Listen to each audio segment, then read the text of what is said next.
Getting fired was the best thing. It really was like the very best thing that ever happened to me. Heather Campbell is a branding and business strategist with over 30 years of corporate experience. A designer, copywriter, and strategist rolled into one.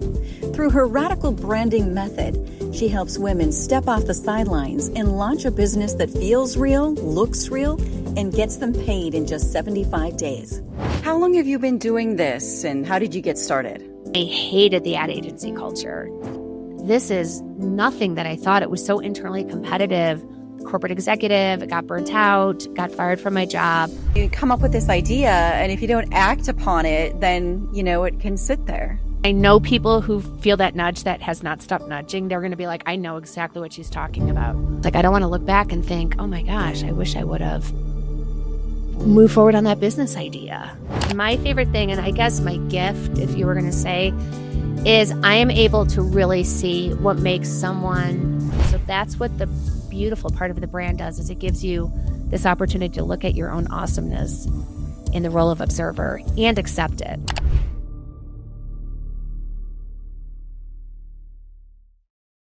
Welcome to Radical TV. I'm Shawna Smith. Joining me here today is Heather Campbell. She is a branding and business expert who believes no founder should spend years stuck in almost ready. Through her signature program, Radical Branding, she helps women step off the sidelines and into a business that looks real, feels real, and gets them paid in just 75 days. A designer, strategist, and copywriter rolled into one, Heather also builds custom AI tools that make marketing smarter and a whole lot less overwhelming. Hello, Heather. Welcome. Hello. Gosh, I know I was like, that's a good bio. I got to start using that one more often. Nice and short and to the point. Yeah, you'd be surprised how many people actually hear their bios and they're like, oh, that's me. Wow, I'm pretty amazing. Yeah. Yeah, absolutely. You are. Tell us a little bit about what you do, Heather. So what I am passionate about is branding. And so I've been lucky enough in my career before I started my own business to have these really amazing jobs working for these luxury brands. And so I became indoctrinated into this idea of branding at a very young age, early in my career. I was part of the team that created the first national brand in apartments and sort of, as a result, completely transformed the entire real estate industry, which was really pretty exciting. And so what I learned about branding at that time is a lot of people think of it as being, oh, it's my logo. And I'm like, oh my gosh, if I was going to ever climb up on my roof and shake my fist at the sky, it would be, your brand is not your logo. I swear to God. And so it's because it's so much more fundamental to who you are and how you compete. It's who you are, who you work with, how you're different from the other guys out there, how you uniquely achieve the results and create the impact that you create because you're the only you out there. And then how do you match what makes you completely unique and completely you into an offer that the market needs where there's a gap in the offer, and then finding your right fit clients who will buy said offer. And so I've always been passionate about branding, just having worked for this company and just seeing the lift in performance, in engagement, in just innovation, because we were all so aligned. And so I really take that into everything that I do. Most early stage entrepreneurs who I work with, people 0 to 3 years into their business, they will be thinking that, oh, I'm not brand worthy. Like, I'm just starting out. I'm not brand worthy. But your brand ultimately is the sum of your customer's experience with you. So it's happening with or without you. And so it's so much better when it's with you. So that's always my starting point. Anytime I work with any clients, whether you're a startup, early stage entrepreneur, working out of your guest bedroom, or you're a multi-billion-dollar company, it's always our starting point. How long have you been doing this, and how did you get started? Oh, well, my whole life, really. So when I was a little kid, I'm from a very big family. And so I'm the third oldest of 9 kids. And so being one of the older kids, it sounds glamorous, but you're really just put to work. And so my job was to vacuum my parents' house. And so my mom had this old vacuum cleaner that when you vacuumed over the cord, it would pick up the cord. So you have to stop the vacuum cleaner, pull the cord out. But then she got this new Hoover vacuum cleaner.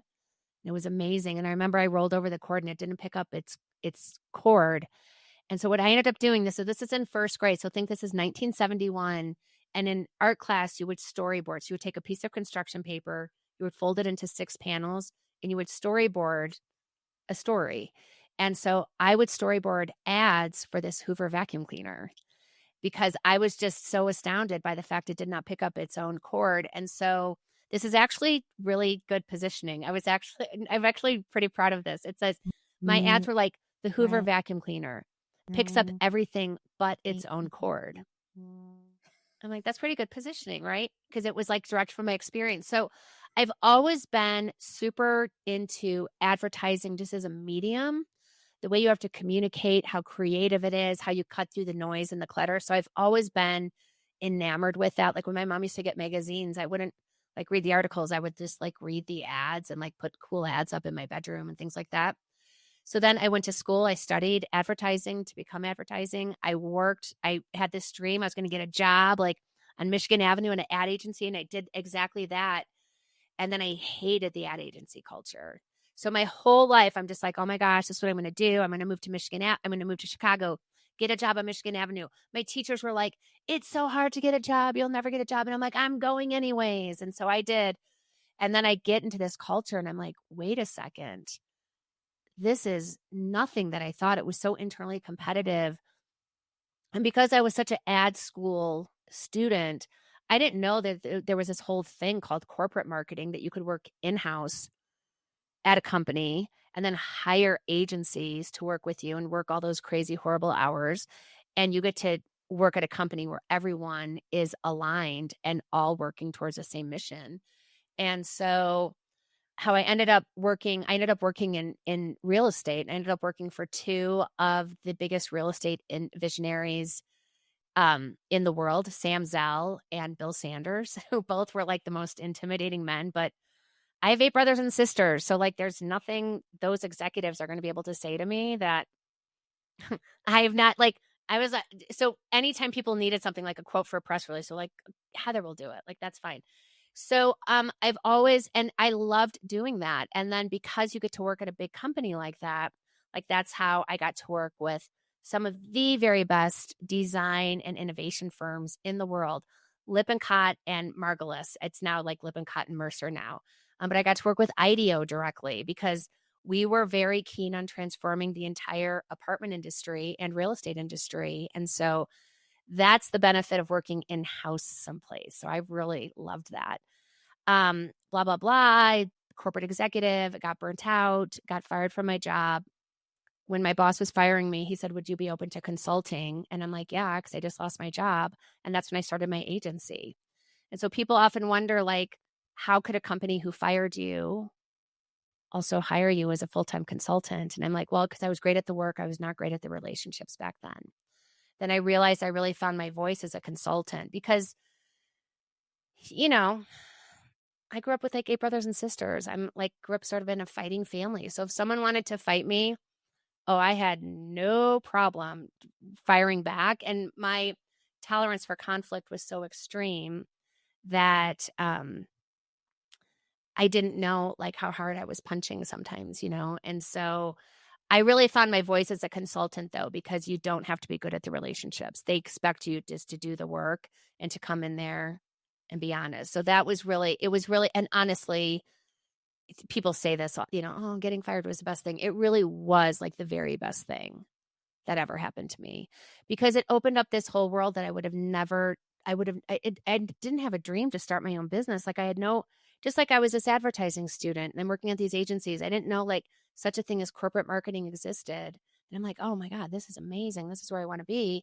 And then just like that, I didn't know like anything about entrepreneurialism before I started. And Mm-hmm. so I had a soft landing, which made it very nice, but because I was like hired as a full-time consultant, but that's the whole story. So my Mm. rags to riches, yeah.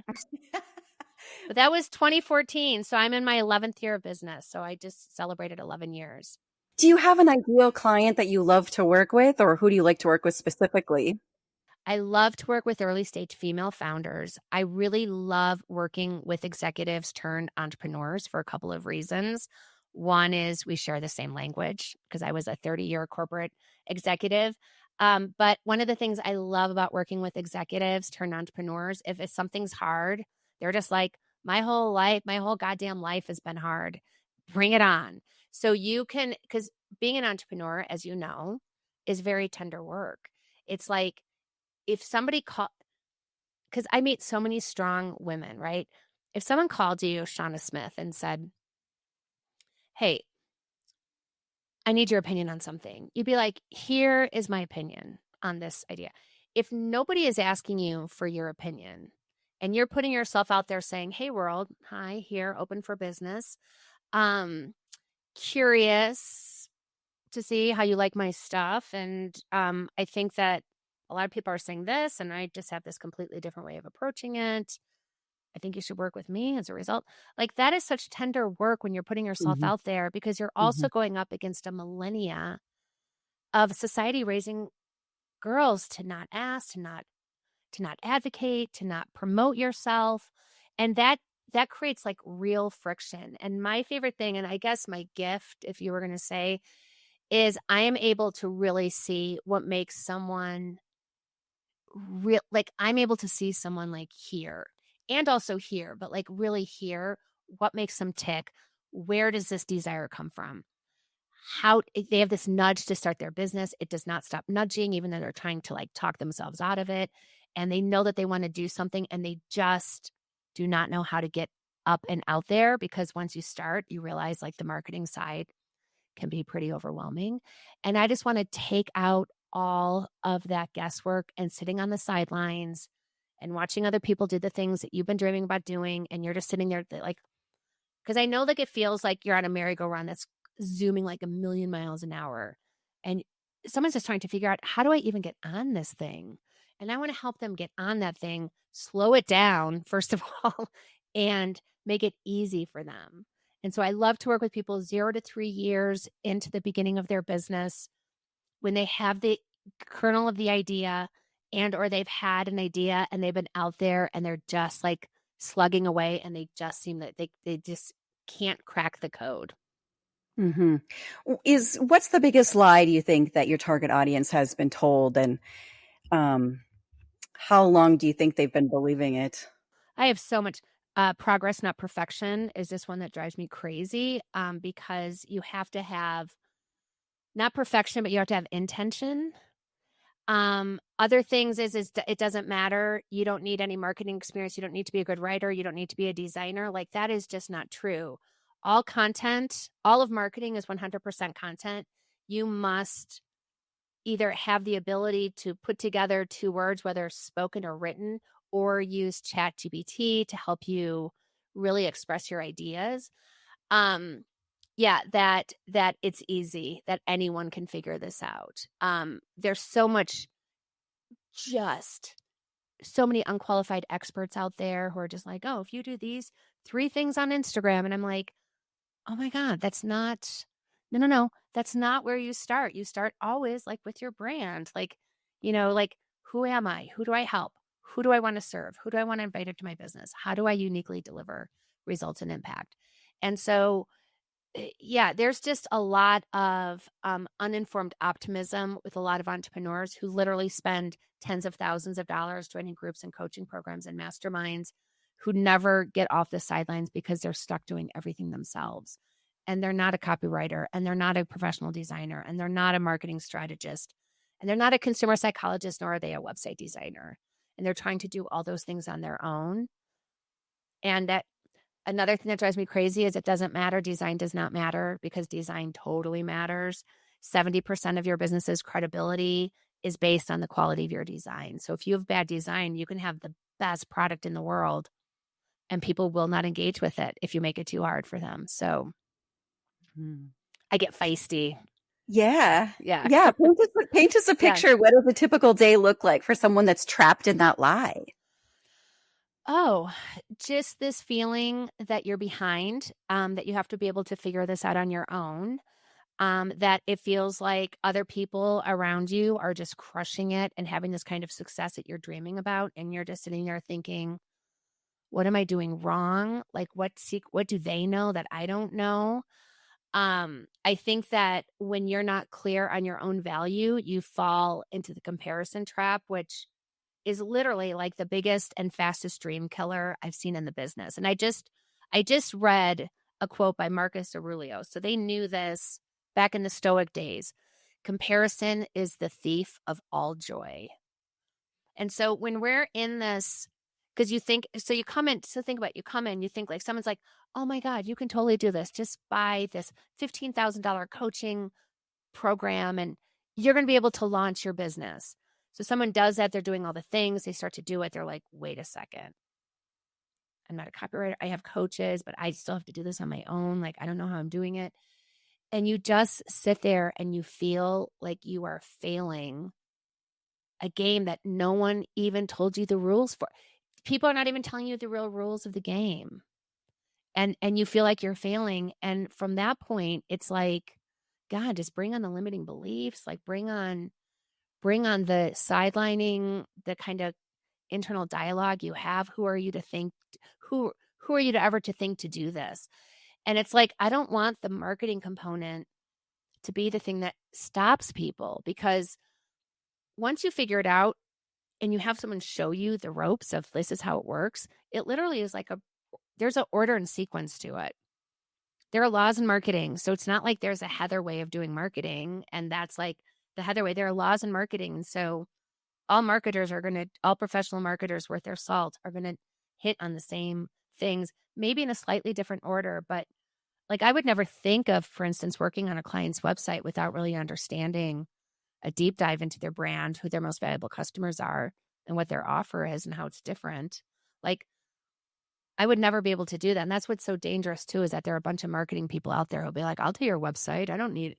And they're not real marketing people too. So they get burned a lot. You can get burned a lot. You can blow through a lot of cash. I've lost money working with people who promised me and then they never delivered. And I just sometimes get sick about it, trusting someone like that. Then you just feel like horrible. You just feel like, I just think like, God, like, just like when you feel stupid, like, oh, what was I thinking? And you just have that deep embarrassment. Like, I don't want anyone to feel that way. Because again, once you sort of understand how marketing works, it's not like I have clients in my program right now, and I'm like, this is the marketing program. And they're like, I don't know, this seems too simple. Then they go add in all this extra stuff. And I'm like, what are you doing? Like, you're creating all this additional work for yourself, because they just think like more is more. And that's just not the way. You just need to Mm-hmm. have the right message and get that in front of the right people. And it's as simple and as hard as that. And you really have a unique approach, and I know that you have a specific method too that you follow. Can you share what your unique magic method is? Oh, yeah. So the name of my program is called Radical Branding. And the reason I I chose it, and it has nothing to do, I just want to be clear, it has nothing to do with Radical TV. It's a completely separate from your radical world. I have my radical world. The radical method came from, I was reading the book called Radical Acceptance, and they had a description of the word radical that was, the radical is the root of a plant. So the healthier the radical, the healthier and more beautiful the plant is above the ground. And I remember, I'm a gardener, like I'm a flower gardener. And so I loved having this gardening analogy. And I remember just thinking, oh my gosh, like radical is such a beautiful concept for branding. What makes you good underground, like the things people don't see. The more you know that, the healthier that is, the better the business on the other side. And this is in the year 2020. And I was like, there is no way that radical branding, which is an amazing name, would even be available like in this world, like in the year 2020. Nope. I go to GoDaddy, boom, everything's available. I trademarked it, boom, boom, boom. So my method then is called Radical as well, just because I love that word so much. I did just want to give a little bit of the history of that because I think it's super cool. So it follows the letters of the word radical. And the first one is reveal your brilliant brand, which is where we uncover what makes you different. Like that's the key, is like you could be the best, and the best isn't really, it's not what the market wants. The market wants something different. So you want to be able to show how you're different. And the spark you felt, but they haven't fully owned yet, because they usually need someone to like help to show it to them, right? Like I think about in meditation, the best place to be is in the role of observer. And when I get to work with my clients, I get to reflect their awesomeness back on them in a way that they can look at it with their right in the eyeballs and be like, no way, like, wait, that's me. And they can step into that. They can step into that identity. So that's what the beautiful part of the brand does, is it gives you this opportunity to look at your own awesomeness in the role of Hmm. observer and accept it. So that's like my favorite part, is when I get to work with people and see them sitting up taller in their business. Mm-hmm. Do you want to walk us through the rest of your Oh steps? yeah, sure. So A is for aligning with your audience. So we always define who your most valuable customers are, and that's not everyone. So surprisingly, a lot of new entrepreneurs are just like, I can help everyone. And I'm just like, I know that you can, but it's not everyone, and not all audiences are created equal. So we want to find out who your most valuable customers are, which are the people who want what they want, what you have. They buy what you sell, they pay what you ask, so you don't have to discount, and then they buy again and refer. And that is not everyone. So we really want to distill who are your most valuable customers, what are their hopes and dreams, and how are you uniquely suited to help them achieve those hopes and dreams. And then we start messaging everything we do now. Once we identify your most valuable customers, even in my program, my clients have to sign a contract. From this point forward, this is not, my business is no longer about me. It is about my most valuable customers, because I want everything to, even when you're talking about yourself, to be through the lens of your most valuable customers. So you can really cut through the clutter. And we all know, when we've worked with marketers, whether we really feel like they're speaking to us. We're just like, God, does that person have cameras in my brain? That's the kind of messaging you can get to when you really are clear on who your audience is. Hmm. And I love that you spoke in the beginning about the word radical. I did not know that. So Isn't that's that super super fascinating. cool? I love Yeah. it. Yeah. Yeah. And so I think and then the D in radical is designing your signature offer. So I am not a fan of those large scale launches where you have countdown clocks. I think they're sort of even borderline unethical, because you're intentionally pulling so many psychological triggers to get people to buy. And I've been in so many conferences where people are literally like running to buy a $10,000 offer. And I'm just like, I just know like 95% of them are not going to be successful, because they have to end up doing everything all on their own. And then they're trying to do something. I'm going to have like a $97 offer, a $300 offer. And if you have that kind of offer, the reality is you need to do advertising in order to build your list. And so I work with my clients to define a premium high touch offer and a signature method. So it's very, very clear. So then you don't need scale. You just need, like, you can make over $100,000 with a $3,000 to $5,000 offer working with just 16 people in a year. It's pretty incredible. The numbers add up. And so that is so much truer to how I feel, how I like to do. I don't like to be marketed to, like, hurry, there are all these bonuses, you got to act today. Like, I just don't like that pressure. And I don't ever want to market that way either, Hmm. which is It why I'll feels really never, false to me. oh, It feels like a lie. Yeah.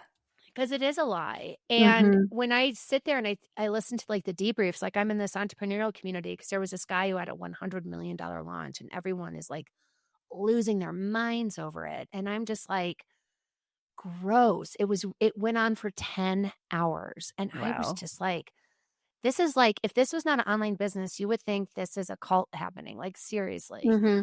And then all anyone could talk about is how much money the guy made. No one's thinking about the people. The minimum offer was like $6,000, and you got 200 of his books. And I'm just thinking, all these people are going to get 200 books showing up on their front porch, and they're going to be like, what have I done?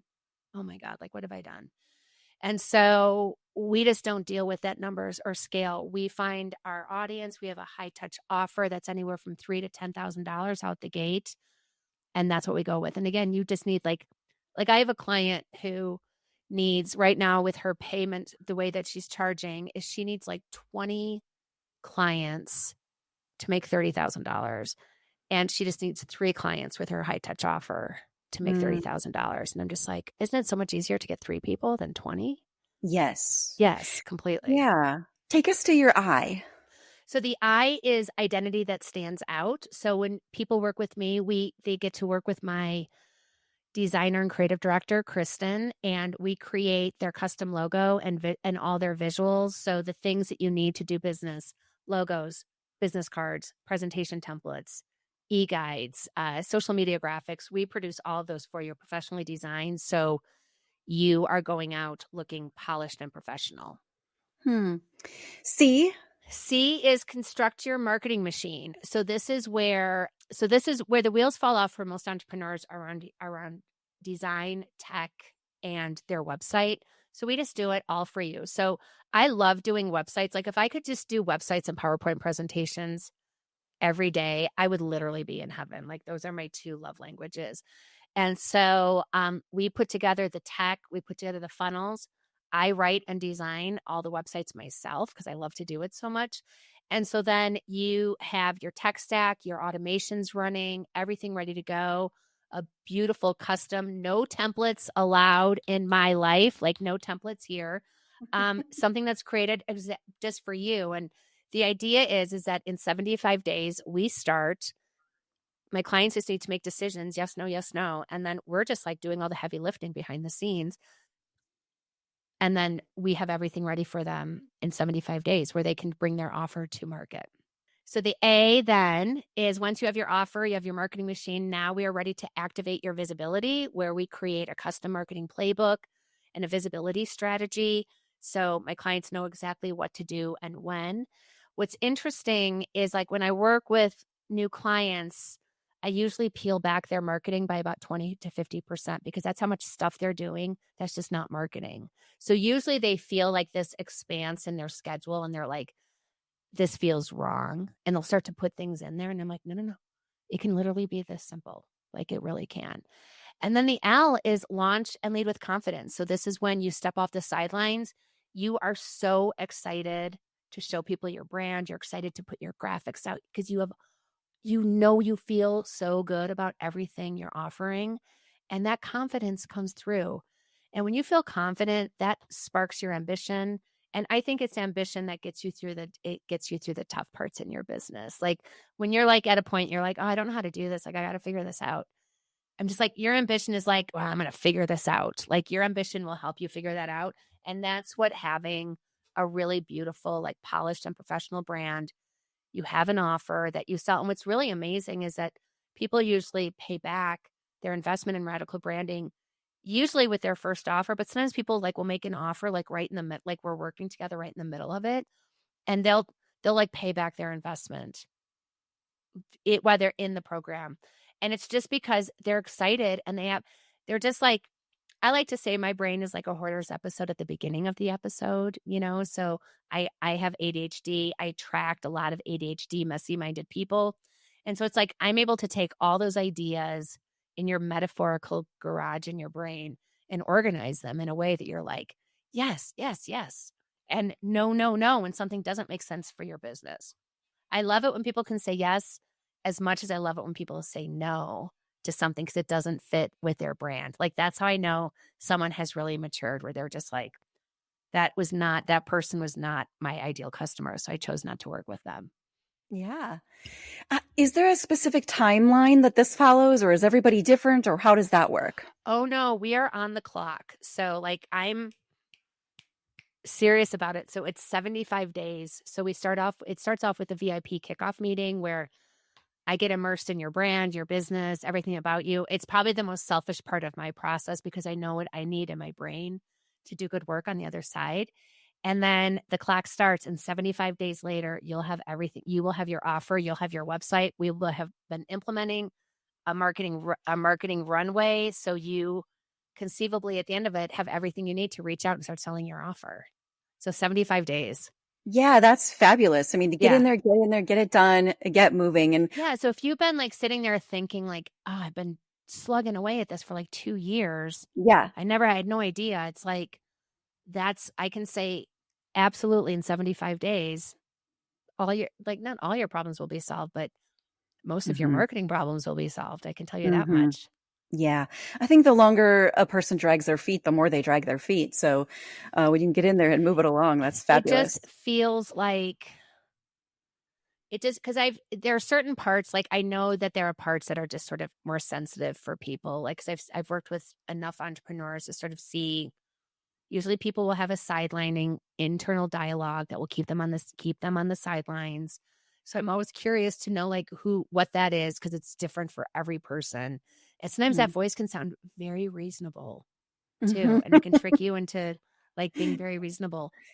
And Yeah. so yeah, I just want to be able to like move through that, and if you drag it out too long, like I want it to be fast enough that you're like I want it to be long enough that you're just like, okay, like I can see that we're not just throwing together a bunch of crap and sending it out the door. Like there's time for quality and things like that. But I Mm-hmm. also want it to be fast enough it's a little scary to you Mm-hmm. because I want to be able to use that angsty energy and transform it into ambition and motivation to get your message out there. What sets you apart from everyone else out there? That's a great question. First, I have expansive experience. I have a 30-year corporate career. So I've been doing this for a long, long, long, long time for big companies and little companies. And I'm not one of those entrepreneurs that has only had success on my own business. And then I'm teaching what worked for me and my business. I have experience in a lot of different industries and working with a variety of entrepreneurs. Now, I don't work with e-commerce brands. This is not my area of expertise, but for coaches, creatives, service providers, artists, professional speakers, like those are definitely my people. Okay. And what can people expect when they work directly with you? Oh, well, first of all, that we're going to have a lot of fun. So that's usually what people say is like, I'm a lot of fun to work with. And then you're going to get results. Like you're going to get, I think because I did work corporately for so long and we were working with something as esoteric as a national brand in apartments, I oversaw corporate communications, marketing, and branding. And so like our internal communications, we had to figure out how do we indoctrinate people who will never be in the corporate office. They work in these satellite locations. They may never meet anyone like any of our executives, but how do we get everyone on board? And we did a really great job. Like we had like a 93% engagement rate, which is just like unheard of in corporate America. And it's because we had a lot of intention around our internal communications program. And the reason I'm saying that is because I'm really good at implementation and explaining complex things in a way that people are like, I think someone said, you can take the most complicated thing and make it seem like this is like making Rice Krispie treats. Like you just make it so pragmatic and so accessible. And then I just know my stuff too. So we don't have to dilly dally. We're not like I have a proven process and a proven method. So I just want people to know they're in really, really good hands. I usually remain friends with pretty much all of my clients after we've worked together too. So Mhm. plan on me being in your life forever then if you end up working with me. Can you share a specific story about a client, obviously no names, but that has seen the transformation that you're talking about? Oh my gosh, which one do I pick? All right, you're gonna have to pick A or B. B. Okay. B is Anissa. So Anissa is someone who was just graduated from this new version of radical branding that I'm telling you about, completely done for you. And she literally had an idea.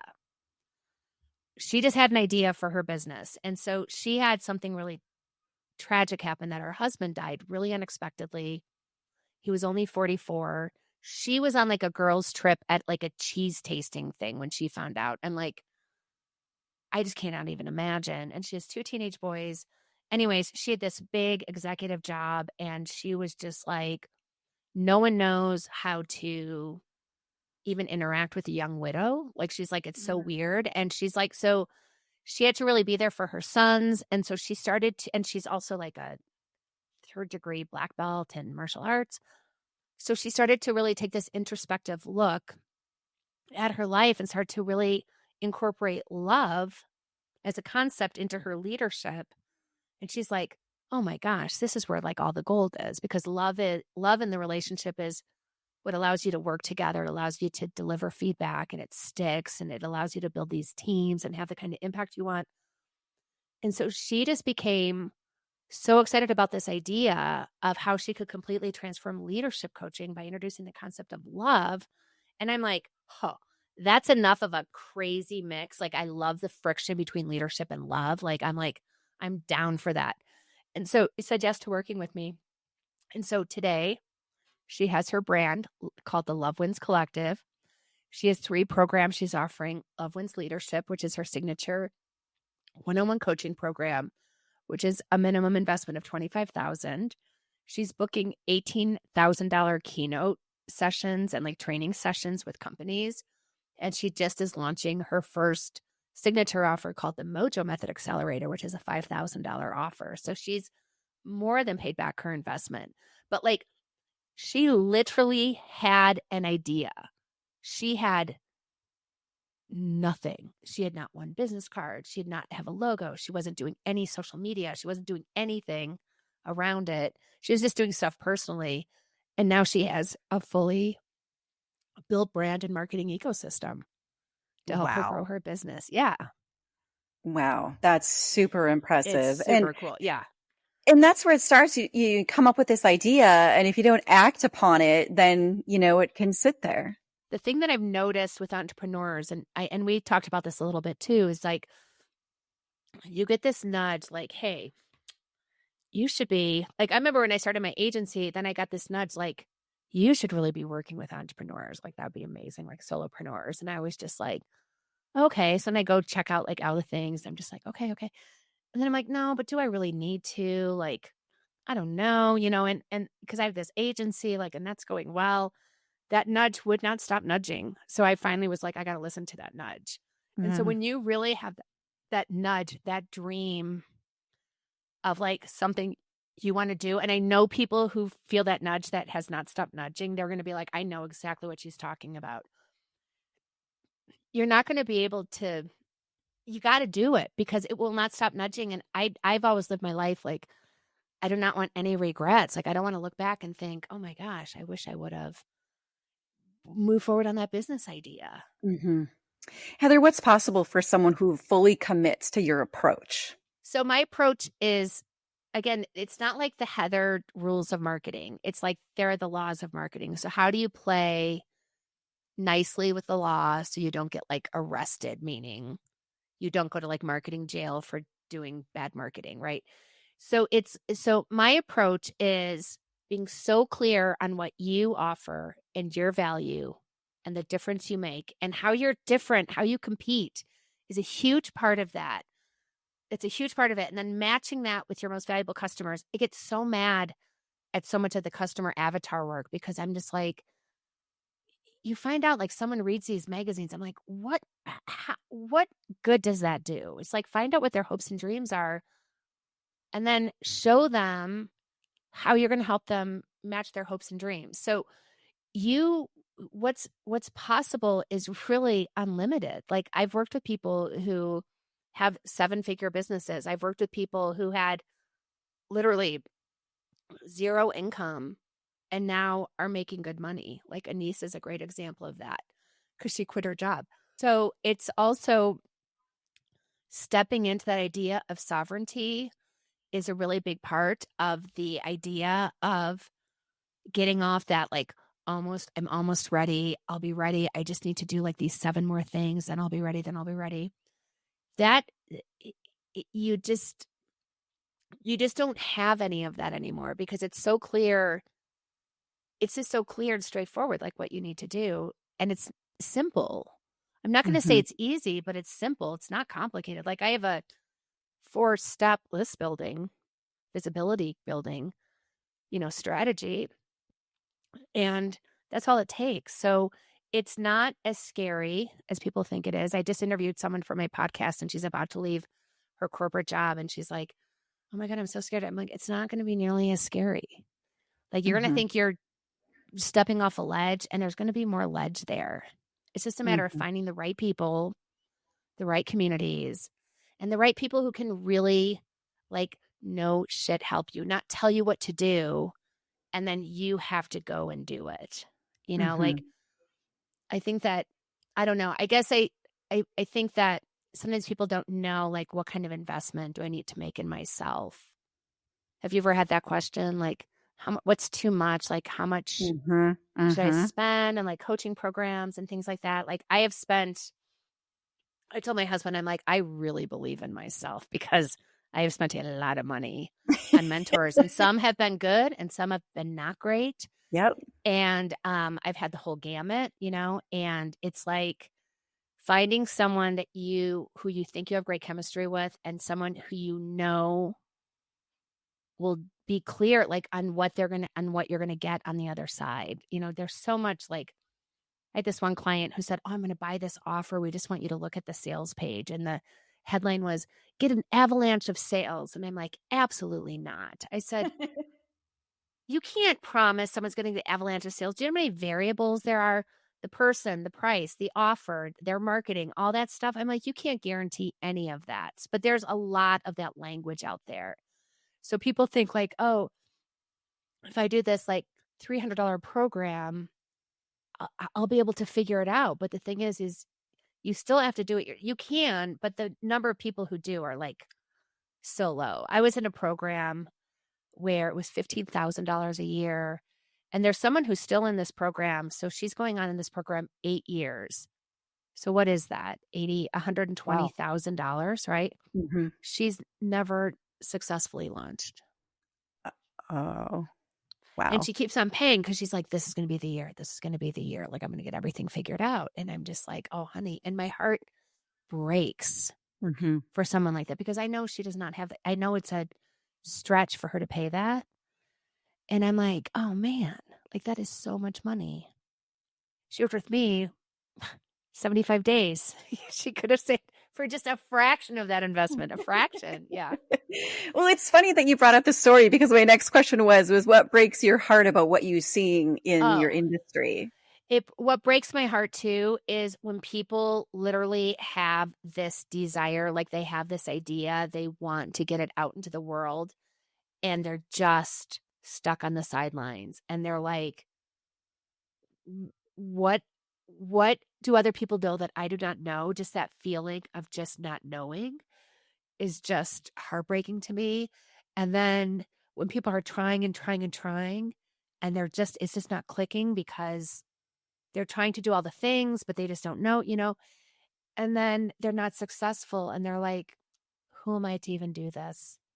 Mhm. I'm a fa- that oh oh I just remember when my daughter we moved here from Chicago. My daughter was in a little like at-home daycare where there were 6 people. We moved to Denver. We get her in another like smaller home daycare situation. And then we moved into the house we live in now. And so she had to move into a traditional like preschool. And so she went from having like 6 kids into this class of like 22 kids. And so we went for like this test day. And she's like 4 years old. And she is sitting there, just looking around. She doesn't know anyone. Everyone knows so it just seems like everyone just knows the routine. The kids know like where to line up for lunch and snacks and that kind of stuff. And she's literally just sitting there. And I know, oh my God, I could just cry thinking about this. Her big blue eyes just sitting there. And I could just see like she was trying to be like a strong girl, like, but I could Mm. tell she was like freaking out, just like, and she's Mhm. just sitting there like, I don't know anything. I don't know anything. I don't know anyone here. I'm never going to learn this. And that is that feeling that I know some early stage entrepreneurs have, sitting there thinking everyone knows what they're doing. No one even knows what they're.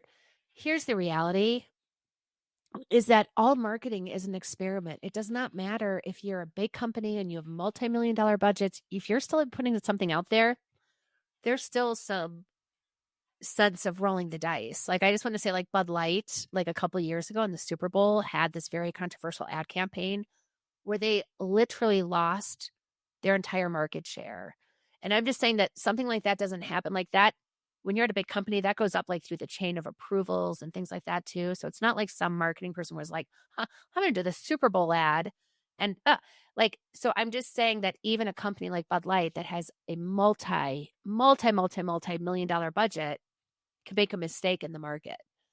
The beautiful thing about our world being entrepreneurs is the online environment is super forgiving. It's an amazing laboratory. If you do something that doesn't work, no one cares. Just keep slugging away. Just keep being consistent. Mm. Heather Campbell, how can people get in touch with you if they'd like to connect with you and learn more? Oh, well, the best way to learn more about me is to visit my website, heyheathercampbell.com. And if you definitely want to learn more about radical branding, if you're sitting here thinking, oh my gosh, it sounds like an absolute luxury to have someone do everything for me, we should definitely talk. And the best place to do that is to go to radicalbranding.com. And I do have an application process, not because I'm fancy, but because I need to make sure it's a really good fit for that person and for me. So if we have that call and we're both like, yeah, this sounds amazing, then we can move forward. But if one of us is like, I don't think this is the right thing, then that's what that's for. And if it's you, and if it's the right time, you're going to know. Okay. What has changed in your business or life since you started working with the Radical Company that you did not expect? Oh, well, I can tell you absolutely being part of the anthology books. So Jessica was very keen on me being part of the Radical Courage book. And again, no connection to radical branding at all, completely separate. And she was also very adamant that I would write. So last summer, I had my brain broke and I ended up having brain surgery. And she was very keen on me writing about my brain. And I was like, I don't know, like I don't really write a lot about my personal life. And I don't want people to think like, oh my gosh, like I could just hear my mom on my shoulder just saying, people are going to think you're showing off. And I was like, I don't know if you can show off about like having brain surgery. But, anyways, she was very adamant about me writing about this. So it was the first time ever that I had written something for like people to read outside of my family or even outside of my journal, not even my family. Like that was really personal about that whole situation and what I learned through it. And so since then, oh my gosh, like that somehow cracked a shell that I think I had around my writing because I've been a corporate communicator like my whole life. Like you think about writing papers in school, you're writing them like to show intention and to show perspective. I become a corporate communicator. There's intention in everything. I'm a marketer. My God, there's intention in everything you're doing. And so I found it very difficult to write creatively because I would have so much intention. Like if I was journaling, I'll be like, well, what if someone finds this journal? Like I gotta like obviously set up the story appropriately. And so I will tell you that being part of that anthology book not only made me an instant international bestseller, which is very cool and gives you a lot of credibility, but it really has cracked open something in my writing that I feel so free and fun in what I'm doing. And I also just started writing creatively, which I did not do. And it is so much fun. And because I'm having fun here, like I was part of that book last summer. And I think it was actually before I was getting ready, like it was right before I was having my brain surgeries so I'm like, by the time you read this, I will have had my brain surgery. And so it was like coming right up to the point of that. And that gave me permission, I guess, to show up just, I think, a lot less in now I don't want to be because I'm always like marketing always has to have intention. So I always have intention in my marketing, but I show up as a much freer, looser person. Which Hmm. I really like, yeah, because 'cause I'm having a Mm-hmm. lot more fun, like, Jason, earlier this year, one of the mentors in the group, he's like, "I'm just gonna do this 30-day visibility challenge," and I'm like, "You know what? I'll do that too, I gotta get back into the swing of things with social media," like, because I shut down my business for, like, 7 months last year, and so I was like, "I'll do that too," and that would be something that would just sort like, almost send me over the edge, like, to do 30 straight days, but I was feeling so free and fun, and I am still doing every single day this many months later. It's now Wow. September. Yeah. Wow.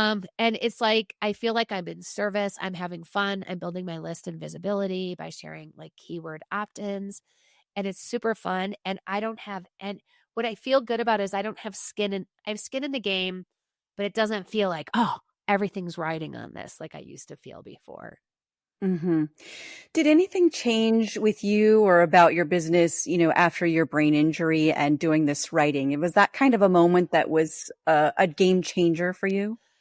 Yes, because so I was being tested for a deadly like a for sure terminal disease that my mother-in-law died of. It's called ALS. And so when you have like a deadly diagnosis in the ether, I was pretty good about staying I was actually very good about staying very curious because you're so desperate for a diagnosis to find out. And then the whole time I'm becoming more physically disabled. So I'm just like, oh no, like what's happening? And I was just so curious, like what is going on? And you're so desperate for the diagnosis. And so what was very interesting is I remember calling Jess and saying, I'm making this very radical decision that I'm going to be still. I'm going to shut down my business and I'm only going to do things that that bring me joy. And of course, she's one of like the most self-actualized person. And Jess is one of the other mentors in this group. She's one of the most self-actualized people I know. And she's like, I only do things that bring me joy. And I'm like, oh my gosh. So the more I say that to people, the people who I admire most, who I feel like have it together, are the people who are like, I only do things like based in joy. And so yeah, I want to say all these things converged. And then I wanted to make meaning out of like I did not want to go back because I've had a pretty amazing recovery. I didn't want to go back to how things were before, like BBA, before brain aneurysm, and then after brain aneurysm. Like I didn't want to have like go back to how I was before and then just have it be like, oh, remember like that crazy summer when my brain broke and it was so crazy and intense, but now it's like get back to normal. So because of that, I created a podcast too, because Jess was also like, you have got to do a podcast because we sat on a bus together for like 3 hours. And I'm like, why? And she's like, you ask all the questions like no one else would ask. And so then I was just sitting there thinking like, okay, like here, she's someone I admire. Like, and when she sees something like in you, you really want to pay attention. But I didn't feel called to like, I'm like, I guess I'll do like a podcast called Radical Branding, I guess. But I didn't feel called to it. And then I was like, no, I'm going to do a podcast called Curveball about people's curveballs and have them share stories like I had.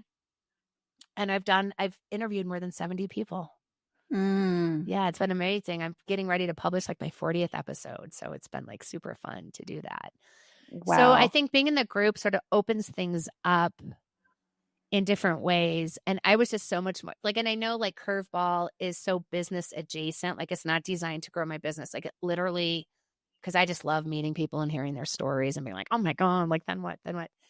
And I also get like sort of quasi free coaching for an hour, which is also very Hmm. cool because I meet so many cool people. So, but I feel like there's this sense of like freedom and fun that I did not have. And that book was like, and I can literally look back to that book because I remember writing the chapter because, of course, like I kept on putting it off and putting it off. And then my friend who was also in the book, she was like, oh my God, like our chapters are due like in 2 days. And I'm like, oh crap, like I got to write my chapter. But I remember writing it and just having so much fun in it. Hmm. And yeah, so it was really beautiful. So like I can literally look back at this point in time and say there was I should say BRC, before Radical Courage, and then after Radical Courage, because that book was really the thing that unlocked it for me. Wow. If you were talking to someone who was considering the Radiverse, what would you tell them about your experience? Oh, just get ready for a bunch of super nice people who are also fun and interesting, and for coaches who really know their stuff and are really rooting for you. Hmm. Heather Campbell, a joy to talk to you here today. Thank you for joining Thank us on Radical you. TV. Yeah. Thank you for having me.